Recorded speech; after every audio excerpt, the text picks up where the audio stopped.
नमस्कार. मी ॲडव्होकेट राणी सोनवणे. मी ॲडव्होकेट आणि नोटरी आहे. मी शिवाजीनगर कोर्टात प्रॅक्टिस करते आणि आज मी नोटरीच्या संदर्भात हा नवीन व्हिडिओ घेऊन आलेले आहे.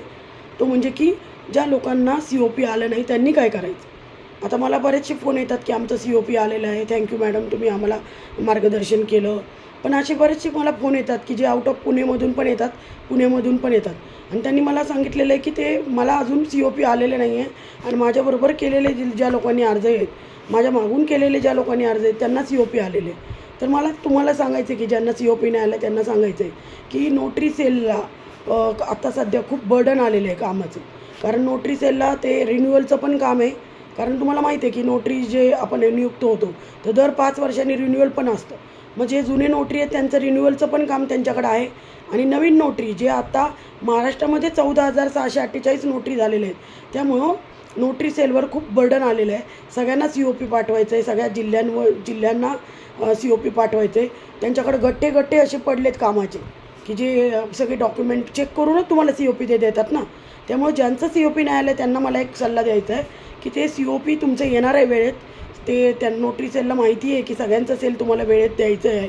तर एक मला असं वाटतं की एक पॉझिटिव्ह थिंकिंग ठेवा आणि एक स्वतःला तुम्ही सांगून टाका की एक काही दिवसातच माझं COP आलेलं आहे. म्हणजे प्रेझेंटमध्ये म्हणजे लॉ ऑफ अट्रॅक्शन अट्रॅक्ट करा, लॉ ऑफ अट्रॅक्शन ॲप्लाय करा. की लॉ ऑफ अट्रॅक्शन म्हणजे काय की तुम्हाला जे पाहिजे ते मिळू शकता आणि ते तुम्ही ठरवायचं, प्रेझेंटमध्ये ठरवायचं. प्रेझेंटमध्ये म्हणायचं की मला माझं सर्टिफिकेट आलेलं आहे. जर तुम्हाला समजा COP आलं नसेल तर तुम्ही आज तुमच्या वहीमध्ये लिहा किंवा असं डोक्याने विचार करा की मला माझं सर्टिफिकेट 2 दिवसात आलेलं आहे आणि बघा ते येईलच. ते नाही आलं तरी मला सांगा, आलं तर नक्कीच सांगा. त्यामुळं COP आलं नाही तर हे निगेटिव्ह फिलिंग करण्याची काही गरज नाही आहे. COP सगळ्यांचंच येणार आहे आणि सगळ्यात महत्त्वाचं की ज्यांचं COP नाही आलं त्यांचं तर मी सांगितलंच आहे. काही लोकांचे COP याच्यासाठी नाही आले की त्यांच्यासारखे क्वेरी निघत आहेत. म्हणजे काही लोकांचे एका मला व्यक्तीचा फोन आला की जे नोटरी झालेले तर त्यांचा मला असा फोन आला की 6 ते 7 वेळा त्यांचे क्वेरी आलेल्या. त्यांनी 6 ते 7 वेळा त्यांनी ते ॲफिडेविट म्हणा किंवा काही अर्ज म्हणा त्यांनी ते अपलोड केलेलं आहे. तर मग त्यांचाही मी प्रश्न समजू शकते की त्यांचाही त्रास समजू शकते. पण आता कसं आहे की हे जे नोटरी तुम्ही झालेलं आहे ते कंटिन्यू नोटरी झालेलं आहे, कायमस्वरूपी नोटरी झालेलं आहे. आणि हे नोटरी सेलचं काम जे आहे की तुमचे डॉक्युमेंट व्यवस्थित तपासणं गरजेचं आहे त्यांनी. आणि हे व्यवस्थित केल्यावर हे कायमस्वरूपी तुमचा डेटा त्यांच्याकडे असणार आहे आणि कायमस्वरूपी हे रेकॉर्ड आहे.